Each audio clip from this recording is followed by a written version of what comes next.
Jean-Jacques Mesure est soudeur. Il a travaillé dans l'usine de Saint-Pierre, au contact direct de l'uranate. Cette poudre jaune, ce concentré d'uranium. Il y en avait plus ou moins partout. C'était quand même assez volatile. Donc nous, quand on déposait des vieilles tuyauteries, n'importe quoi, il y en avait dessus. Et bien sûr, on n'avait pas de masque, on n'avait rien. Bon. Mais j'ai vu pire que ça.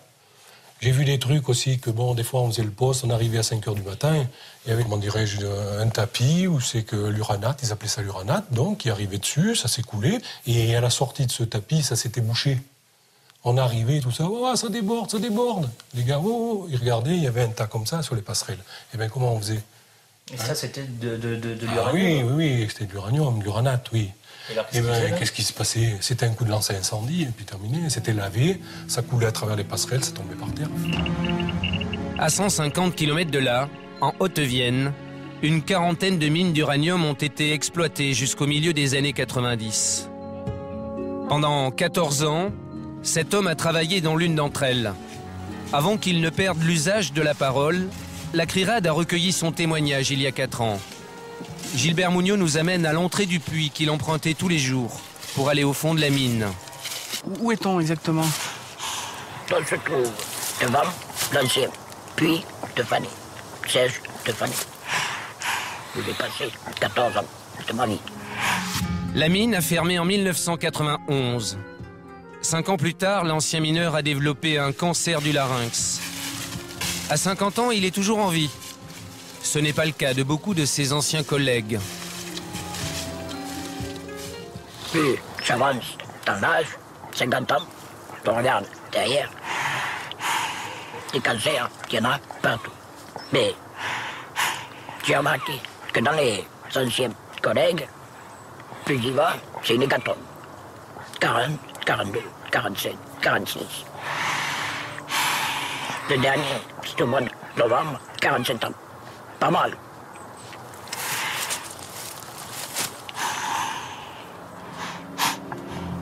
On fait une pause? En Haute-Vienne et dans les 210 mines d'uranium françaises, pendant des décennies, les mineurs ont été très exposés. Car il n'existe aucun moyen de se protéger, par exemple, de l'irradiation dégagée à proximité du minerai d'uranium. Comment se protéger contre le rayonnement gamma direct? Tu peux tailler faire. Tailler, t'as pas de protection.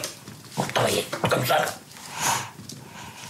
Il t'aurait fallu 20 cm de peu. Tu le traîner. Est-ce que vous avez un suivi sanitaire, vous? J'ai quitté le 6 septembre 91. Ça a été fini. C'est fini. J'ai plus le performe de la Cogema. Pour la Cogema et l'État, l'extraction de l'uranium a toujours été une activité minière comme les autres, sans danger particulier pour ses travailleurs. Mais il y a 4 mois, une étude épidémiologique française a mis fin à cette version officielle. Plus de 5000 mineurs ont été suivis pendant plus de 30 ans et les conclusions sont claires. Les travailleurs de l'uranium meurent plus que le reste de la population de cancer. Presque 1,5 fois plus de cancer du poumon, presque 2 fois plus de cancer du rein.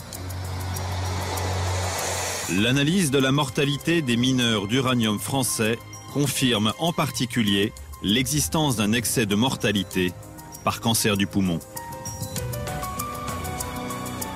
L'analyse indique également un excès de mortalité par cancer du rein.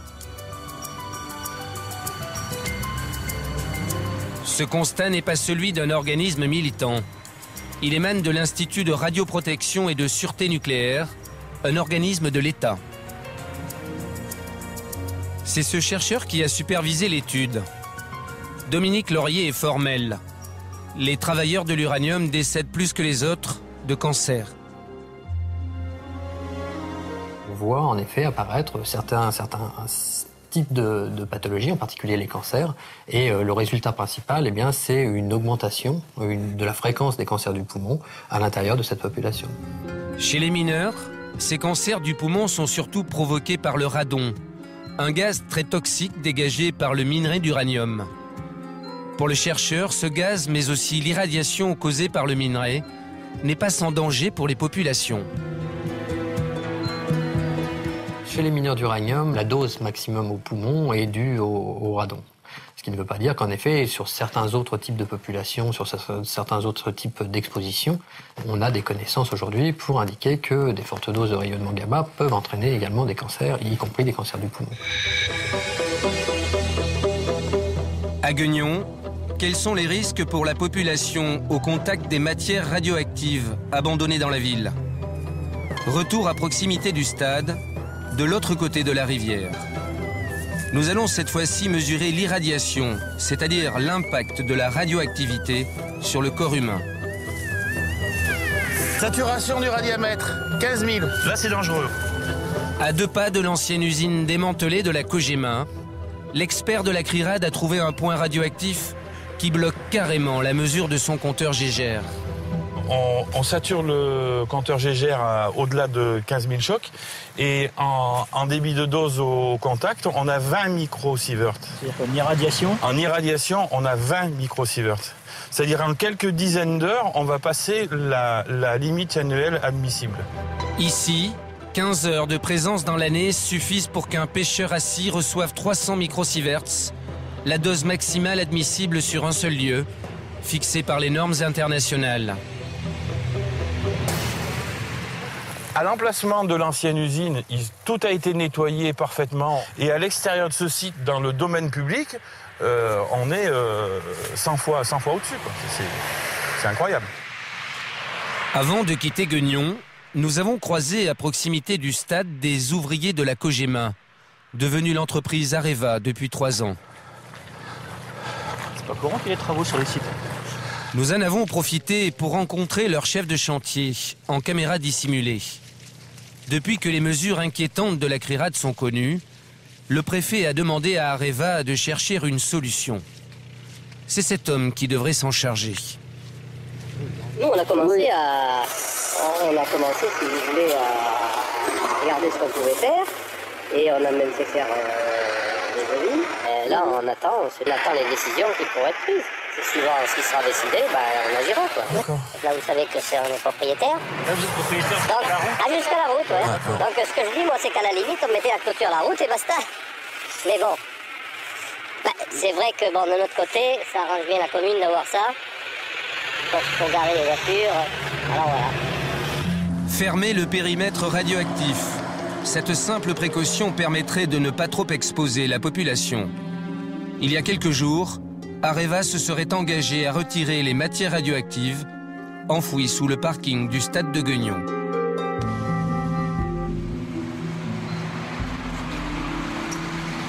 Face à cette situation, Areva a donc décidé d'agir d'ici à la fin de l'année.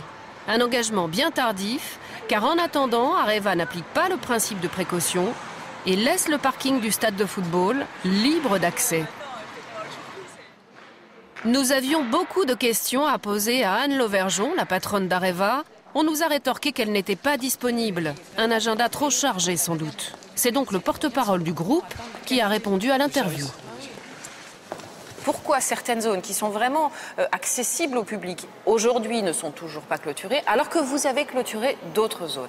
Parce qu'il y a des zones sur lesquelles nous ne souhaitons pas que le public aille. Et ce que nous appliquons, par exemple, à poser des barrières, nous le faisons en application de la réglementation, parce que les autorités de protection, l'ADRIR ou l'autorité de sûreté nucléaire nous le demandent. Pourquoi vous ne souhaitez pas que le public y aille ? Parce que ça veut dire que les zones sur lesquelles, qui sont concernées par ces protections ne doivent pas être accessibles au public. Donc nous appliquons... Vous n'avez pas répondu à ma question. Pourquoi ? Parce que la norme ne permet pas et que les autorités souhaitent que le public... Parce que c'est dangereux ? Non, ce n'est pas forcément dangereux. La norme est dépassée, mais ça n'est pas dangereux. Tout ce qui n'est pas accessible au public n'est pas forcément dangereux immédiatement. Nous souhaitons que là où des questions se posent, où des doutes existent, le temps que nous apportions les réponses au public et que parfois nous trouvions des solutions ensemble, alors il y a les restrictions maximales. Moi, je vous propose quelque chose qui est assez simple. On a nous-mêmes fait des prélèvements sur 2 sites où nous sommes allés. Je vous les montre. Voilà, c'est une boîte plombée.